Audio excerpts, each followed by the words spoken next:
Welcome to our part two, the advanced part, where we kind of dig down and get into some of the more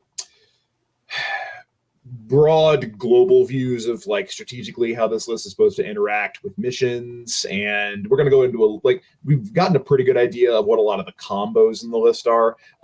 There's a lot of more interlocking buffs on buffs on buffs that send to no single one of these buffs seems to just be like a killer combo that goes in and cracks open one specific unit or one specific part of the battlefield. What it does do, though, is it makes the entire force just a little bit more. Like every one of these buffs that I've heard Michael describe is just like, well, this buff is pretty cool, but when I do this thing, it applies to every one of my knights if I have the right formation. And suddenly I have 11 knights on the table. That's a whole bunch of chunk that you got to chew through. Oh, hey, guess what? Because of my house choice, I have 24 extra wounds of chunk that you have to contend with. That is gift wrapped with a bow just for my opponent. Then he has a couple of auras that can combine together to really shut down the output of like high octane assault units that can get into his lines and maybe start tearing his models up. Models that, again, are already going to be harder to kill. So he's got like these knights that are going to be taking that require more work to take down. And then he has debuffing auras hitting the assets coming into them. And then he also has the way to give them all feel no pains. And it's just like it strikes me as a list that just has additive advantage over after additive advantage after additive advantage, and it just like it feels like the math just gets overwhelming at a certain point. Yeah, it's cumulative, right? Like you're saying, like every single one of those is like a little tiny bump, but if you add 5 pounds of weight to a backpack and you keep doing that, after a while, it's going to break the back, right? Unequivocally. All right, so we're going to go into our first advanced question. So again, I'm going to go ahead and wax a little bit military philosophic here. One of my favorite terms when discussing anything of military, fictional, or real, or anything like that is the term center of gravity. So center of gravity, it's a term that's been bandied about by a number of historians as well as generals going as far back as the Napoleonic era. It's effectively every military formation has a strength, an advantage, something that they are able to leverage that their opponents don't necessarily have access to. It is whatever key concept, unit, technological development, social cultural implementation that allows a unit to do things that its opponent isn't necessarily capable of. So,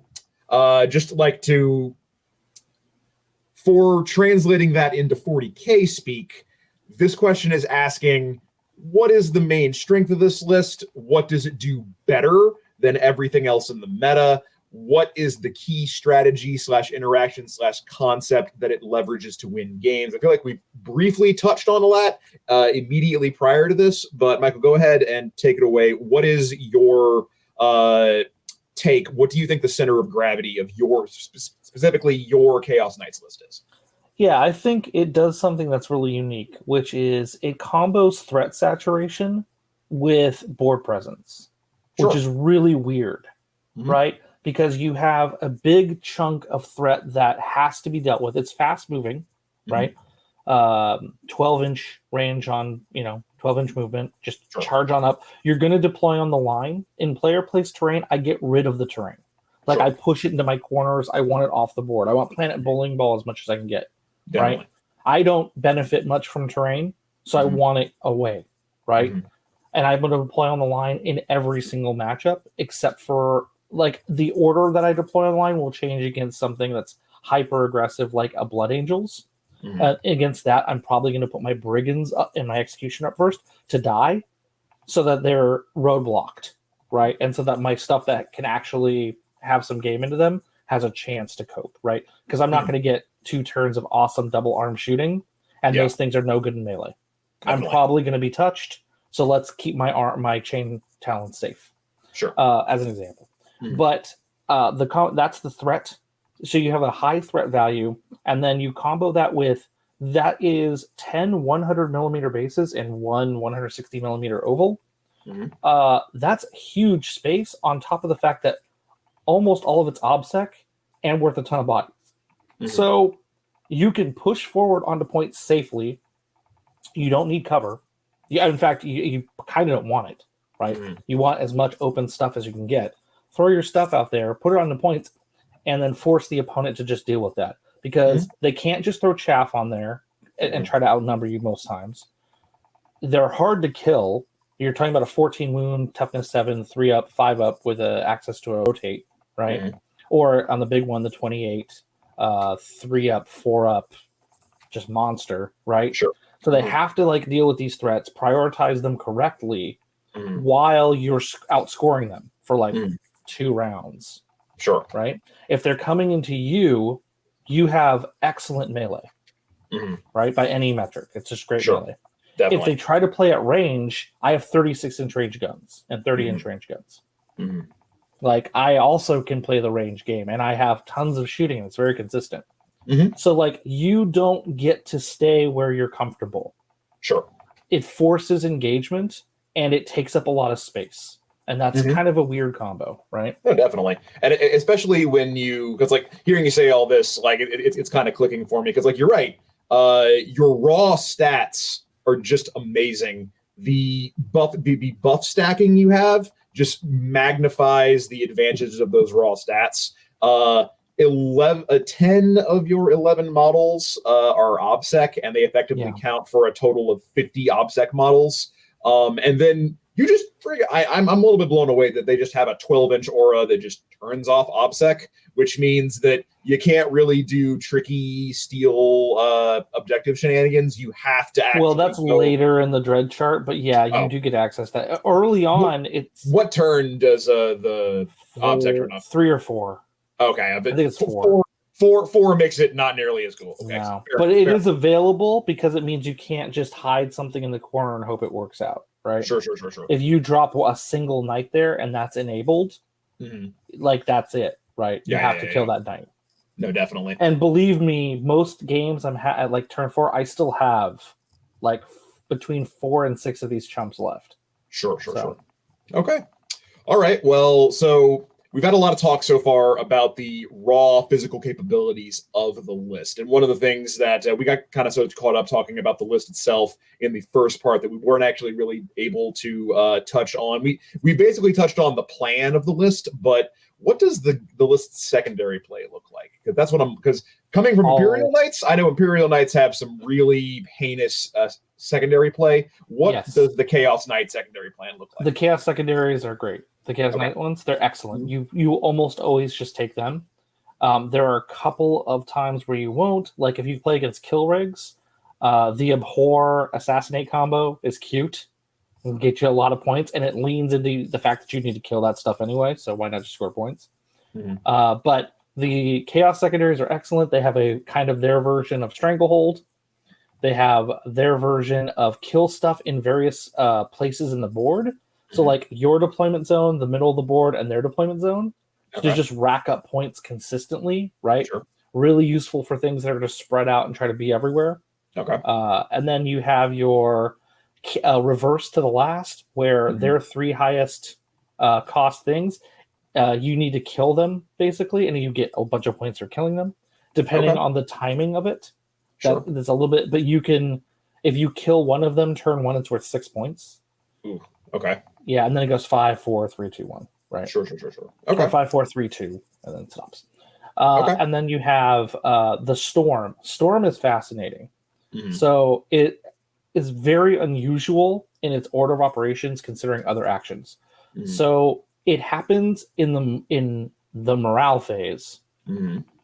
I believe they used to say the morale phase, not your morale phase. I believe they clarified that. Okay. And I have not been using it that way against people because that's insane. Of course. But so my morale phase will just, I think, anyway. My morale phase.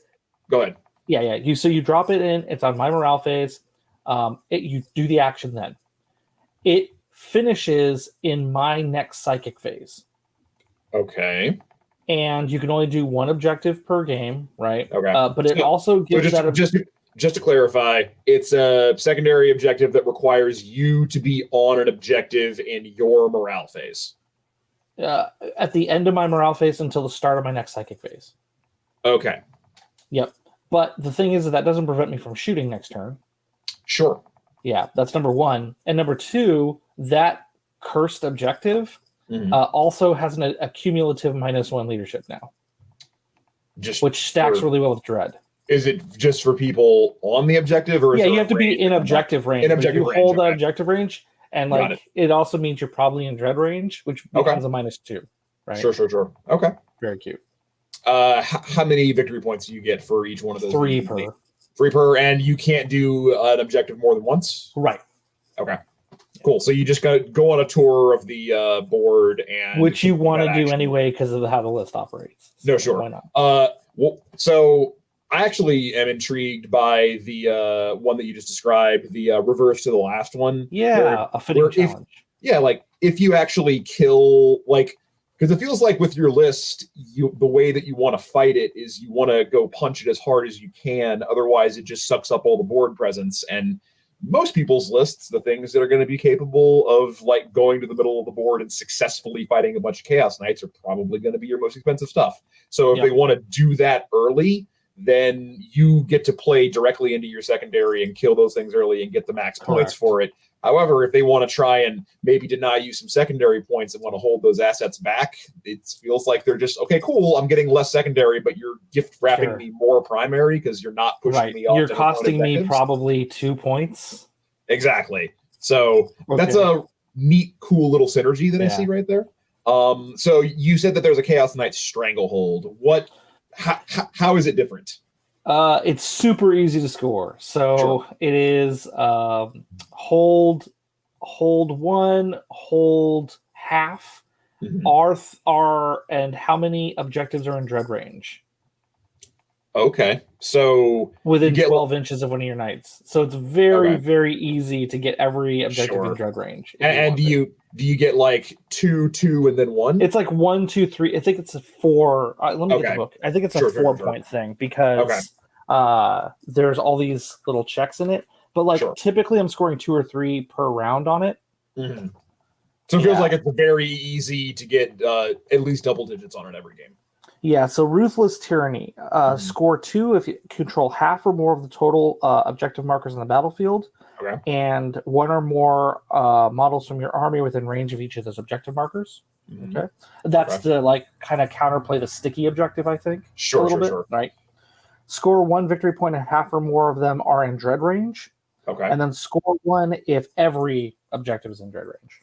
So you can get 5 on it then? No, I think it's limited to 4. It's 2, 1, 1. 2, 1, 1? Okay. I didn't want to get it wrong and tell people, steer people wrong. Sure. But yeah, that's that one. Sure. That weird kill one, just so people know, it's I had it right. So it's 1 in your one in your deployment, 1 in their deployment, 1 in the middle. Okay. Cool. I mean, yeah, those all seem very, very achievable. Personally, I'm a fan of GW giving pretty potent secondaries to Knight players because Knight players have an inherent lack, for all that we just talked about, the sick combos and just the absurd amount of beef you can put on the table. There's a very distinct lack of flexibility that Knight players have. We can only put so many models on objectives. Terrain can end up messing us up super hard in bad tables and everything. If your opponent is, especially on player place, if your opponent is cagey and thinks about it a little bit, and especially if they want to halfway play a defensive game, they can just put the terrain in the middle of the table, not so much to deny you shots, but to just I'm going to put 1 vehicle here and move block just a huge amount of your army, and that'll stop you from getting on objectives and whatnot. Yeah. So I'm a fan of them giving slightly above average secondaries to... it's important you said vehicle, because move blocking with chaff against Knights, against Chaos Knights is not a thing per se. Sure. You got to be very careful about it. I want to bring up one stratagem that people should know about. Okay. So there's a stratagem called Terror Shades. Sure. In my list, every single one of my models, except for that Executioner, and the big one is a Terror Shades model. The only big one, Terror Shades one is the Abominant. Sure. So all those little Stalkers and Brigands, those are Terror Shades models. What that means is in your morale phase, if you put chaff, or it says in a morale phase. So if you put chaff in front of me, I will spend 1 CP because your chaff is most likely within dread range, right? That's the whole idea, is you're blocking me. Yeah, totally. And then you're going to take a morale test at a -1. And for every point you fail, at starting turn 1, it could be worse if you're on turn 3 or so, right? Sure. And you're not in storm range or whatever. But okay, so -1 minimum, and you're going to take that leadership test. For every point you fail it by, you're going to take a mortal wound. Oof. And then on top of that, then you can take your morale test for actually losing dudes. Okay. Right. Fair enough. That is pretty potent, and okay. I'm all about it. All right, we're going to go ahead and move on to our second question here of the advanced section. So, just kind of, this is less specific tech that other lists would have and more just like general strategies. Is there anything that lists in the meta can do to disrupt your center of gravity? I.e., mostly it's what do the games that the list loses look like? What part of the list's plan are most enemy forces capable of derailing? What do you hate to see? What do you hate to see your opponent doing? Like, sometimes I'll show up to a tournament table and I'll see an opponent with a list and it's competently assembled, but then I'll see them make a move and I'll just go, oh, they don't know what they're doing. What moves do you see people making that immediately make you think this person knows what's up and I got to be careful? Modern Sisters play with the Retributor things that they can do to hide and keep Retributors around forever. Obviously, Retributors are dangerous against any vehicle. They can smoke a lot of stuff, and they're a great army right now. Okay, Caution, totally. Right? And the armor contempt stacking is bad against our low AP shooting. Oh, yeah. And they're good against morale. Like, it's... For anyone who is curious about the capabilities of top-tier played Sisters, go ahead and check out last week's episode where we talked to John Lennon about specifically the list that Michael is talking about right now. Yeah, and that's a concern. Things like Blood Angels. Okay. So they deploy and cover on the line, wait 1 turn, and then bounce into your thing and just wreck anything they touch. That is the rare kind of list where you actually have to play defensively. Sure. You have to feed them speed bumps. You're going to lose if you're lucky, you'll lose 2. You'll probably lose 3 or 4. Sure. And this is like the list that YOLO's like a Thunderhammer equipped unit of Death Company at you, top of 1, and then just puts like 25 Sanguinary Guard in the middle of the table and says do something about it. Right. Yeah, and you're going to lose a bunch of stuff, but you need to roadblock that and then counter hard, right? Sure. Yeah. But that's a match you're playing from behind, especially with terrain, like you're talking about, right? It's very easy for them to play. Like that's the one time where you want to reverse your policy. You hope that you place the terrain first. You want to place that one right in the middle to zone out their terrain, and but I mean, even then they can possibly use that against you too. So you have to be very careful. Yeah, it's a very tough match. Okay. Just is there anything? So there's a lot Knights are kind of defined by a lack of nuance in less there is a decent amount of nuance in the list that you've created. However, I do feel as though it's easy to look at your list and go, this is a very cool, nuanced list. But the actual, I have to imagine the actual plays on the table are have less nuance and less depth to them than the actual list construction. It feels as though, and as an Imperial Knights player, I can tell you the exact same thing is true for Imperial Knights. It feels as though most of the creativity and energy of a Knights player is committed at Army Builder, and we build an engine. And then we put the engine on the table, and then we basically just do our best to play error-free ball. On the board itself. So imagine just a fairly generic list, I don't know, Space Marines with a fairly even mix of firepower and advanced deployment and assault. Sure. Do you think that a list like that, if it gets slightly favorable terrain and is played well, do you think it has anything it can do to mess your game plan up, or do you think that you just have too much chalk and the math is too unassailable? I mean, so my rule of thumb is if I lose, I expect to lose 2 War Dogs a turn. Sure. If it thinks it can pick up 3, you have my interest. If you pick up 4, you have my attention.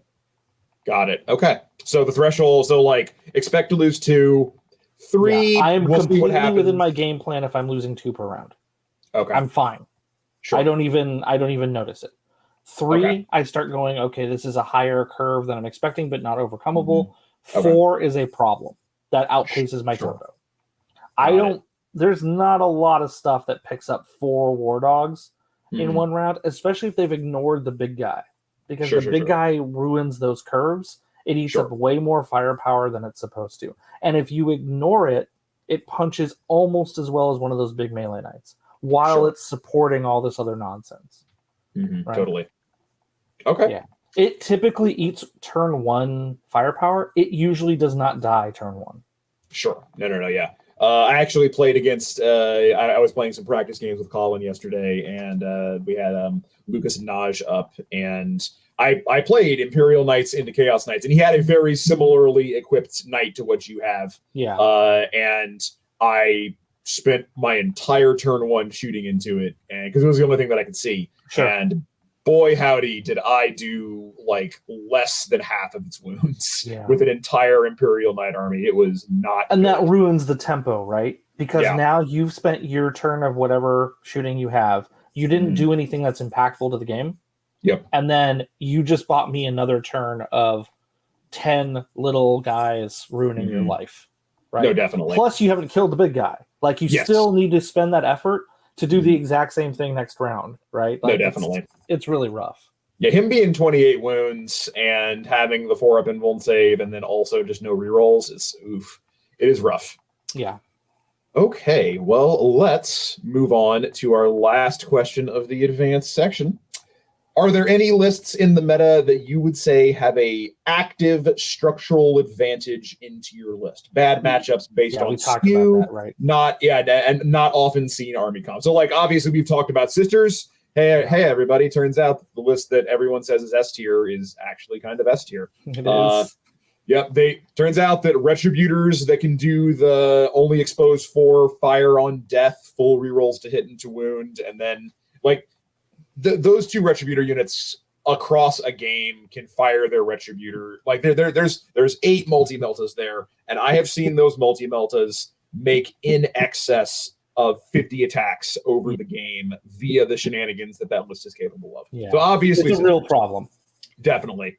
And then obviously we've talked a little bit at length about the Blood Angel Unga Bunga. Everyone's got a jetpack, a Thunderhammer, and a 2 damage melee weapon, and it is trained. It has no brakes, and it is coming directly at you. The Death Company unit is capable of cracking out it averages a 38-inch charge or something like that. I said, put what you're going to lose on the front, right? Yeah, definitely. And then it's just hey, look, I have Armor of Contempt and a whole bunch of models with a 14-inch move and fly and a 2+ armor save in cover. So good luck dealing with my 0+ armor save dudes before. And that's what that -5 really comes into handy, right? Oh no, sure. Yeah, because they don't get cover because you'll be hitting them in melee, and then it's -5. So -5. Yep. Definitely. So that is a decent amount of tech, but it is something that still is a little bit rough. Oh yeah, no, it's a big problem, right? Yeah. You've already said that I'm going to be past tempo in surviving the initial thing, so you have a game. Sure. Right. So so are there any other lists that you're you see it show up to the table and you immediately have a stomach drop situation where you're just oh my god, this is going to be an uphill fight from the word go? Not uphill per se, but Necrons are a problem. Because if they go first, they're going to grab a bunch of secondaries. Okay. And the trouble with them is they don't care about dread at all. Sure. Because the whole army's leadership 10. Who cares? They don't give a shit. Okay. So you have to run down their throat. Mm-hmm. Scorpex hit moderately well in combat, Sure. and they're often running a couple units of that. Satan are phase locked. Sure. I am the unusual knight army that can maybe get around that problem if I use my Pyrothrone, but that's like one model that has to be in the correct position to do the thing to shut down a Satan. Sure. Like that's not so I am curious, outside of Chaos Knights, like they're obviously if you take a psychic knight or two, you have some options for hitting phase locked wounded models, but do they have any other like weird strats like in the charge phase that allow them to just do mortals out of sequence? Well, I have the Herpetrex mortal wound strat, right? That's why I take that house that I talked about in the last thing. So, but what phase did that take place in? That's a great question. I think it's fight phase, but it's always worth it to be right. So let's have a look. Herpetrex is at the end of the fight phase. Okay, so that doesn't actually get around the phase lock. No, it doesn't help you that much. Okay, so I mean, maybe it'll help you get a wound through that you wouldn't otherwise. Sure. No, sure. But still, like things like Gaz, things like Catans, things like Abaddon, those big, powerful, high-impact phase-locked models, Chaos Knights probably have a... Obviously, no, you're right. Gaz hits hard. He's a problem. The trouble is the rest of his... I don't care about the rest of it. I'll feed him one War Dog for every round of the game. No, yeah. That makes total sense. Less Gaz, more Abaddon, and like... Especially the Void Dragon, considering he just loves to blow vehicles up. Yeah, he's kind of problematic, but there's only one of him. I'm a Necron player primary, so I really know his tricks quite well. Okay, he's an issue. Sure. I was also going to say the new Emperor's Children kind of archetype, like that Anthony is running, like that sort of thing. Very problematic. Yeah, definitely. I believe he last I checked, he was 6-0. At the big event going on right now, so that thing is very angry. Yeah. Okay. So just off the top of my head, how do you feel into shooting Imperial Knights? Because I said that I did waste a lot of firepower into that big knight turn 1, but I did actually end up winning that game, mostly because Imperial Knights that are focused like purely on shooting, especially the 2 armators in the back that have the Bastard's Helm that are just going to hit you on 3s, wound you on 3s, and it's 3 damage a pop every time you fail to save. Yeah. Like there was a turn when I walked up and was able to, in a single turn, just blow up 6 War Dogs. Oh, well then. Yeah. I mean, so obviously that's a real problem, right? Yeah. Which, like, I was just like, I was measuring it on your metric. And I was just like, because most of the people that I've talked to have said that Imperial shooting knights, while more boring, do kind of sort of have the number of Chaos Knights. And I'm just, have you played that matchup yet? Is my question. I have not. Not? Okay. Well, then when next time you're up, we'll have to get our stuff out and see how that math works out then. Yeah, I'm sure it's pretty rough. I would hope in that matchup that my thermals helped me out a little bit, right? Sure. Gave me a little bit of an edge. Totally. Because most Chaos Knights players are running a lot of chain cannons, and you're not going to care about chain cannons. Yeah. Whereas I have multiple Melta-Guns. Yeah, that makes sense. I'm hoping that the 12 Melta shots will like get something done, right? Certainly. Okay, then the last list I have a question about, just because this is, as a Knight player, the specter that haunts my waking nightmares is Tau with at least 3 hammerheads. What are they shooting at? That's the question. If they shoot at the big one, they don't kill it. Yeah. Because of all the stats. So they need 2 of them to reliably kill a little guy. So in my nightmare scenario, you have like a Tau Sept player show up with it probably like I think quad hammerheads with long strike is a little bit of a meme, but I can definitely see triple. Like in my nightmare, probably what happens is each one shoots a little knight and kills almost kills it. Sure. And then nuisance shooting, of course, and that. But again, that's the I'm interested tempo, not I'm into trouble tempo. That makes sense. Because that means they ignored the big one. So did it get in their lines the next round? Because he's never leaving if he gets there. That makes sense. Yeah. If they shoot the big one, they don't kill him. They don't even really bracket him on average numbers. and then I'm where I want to be. If they do that to the three little ones, they didn't deal with a massive problem their next turn. I'm actually not that worried about that matchup. Okay. Yeah. All right. That actually makes sense because like I'm looking at my Imperial Knights shooty list, and it has 2 big knights and 6 armatures, and it has considerably more firepower than your list does, but man, does it have way less board presence, an almost non-existent melee threat, and relies on just killing my opponent from really far away. It doesn't like push my opponent back or anything. And your list does like the polar opposite, which I have to imagine is going to overstress Tao's ability to deal with anything, because they can't just kill whatever they want to kill. They have to kill whatever you're putting forward to force the issue to keep themselves safe, and then they have to worry about stuff in the back that's also doing damage. Right, and there's a dread thing that also comes into play here. I was looking up the chart because I want to remember. Yeah, so the -1 to his not until round 3. Sure. One of these,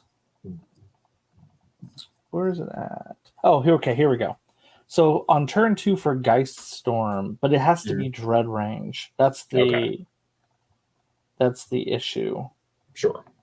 And like Tau can stand out of dread range if they want to. That's like one of their strengths in the matchup, I imagine. Oh, actually, no, not quite yet. So while an enemy unit is within dread range of this, each time it's selected to shoot with, and each time it wishes to declare a charge, it must first take a dread test. Okay, yeah. So this can be relevant too. I forgot to mention that about the having charges. The other half of Geist Storm is if you have a model in dread range, they have to make a dread test with the -1, right? And if they fail it, they have to shoot the closest thing. Oh. Yeah. Okay, so you can just like YOLO a couple the big guy right up there, and then I'm now in dread range, and now if you don't pass that test, shoot me. Okay, yeah, no, that's hammerheads can probably avoid that, but like the suit units that want to be hanging out in 18-inch range fusion range, that is a problem. Yeah, and then that nuisance shooting maybe isn't doing what it's supposed to, right? That also makes sense. Definitely. That is a factor I wanted to bring up, right? If you that thing straight up and it's like, did you pass your test? No, sure. No. Okay. Hey, I'm gonna have to go read like the dread table now because like pretty much everyone's like the only thing that matters on it was the having charges, but there's a surprising amount of depth on there that I'm gonna have to go investigate, and I encourage all of our listeners to go and investigate that too. Forewarned is forearmed. It is, yeah. The dread chart is for real. Like it actually, without that, I don't think it's a good book at all. Fair. I mean, I am certainly impressed by the powwow we've had over it today. Well, okay. I believe we have reached the end of our allotted time, and I would just like to thank you very, very much, Michael, for coming on the show with us today to break down some of your mad hot secret tech that's tearing up the tournament scene. And thank you. Cool. This has been another episode of Hank's List Corner. And I hope everyone enjoyed, and I hope you join us again next week. I believe we're going to be talking about Imperial Knights next week. We're just going to roll through the lists that you will encounter in competitive play. All right. Thanks a bunch, everybody. I'll see you all on the next time.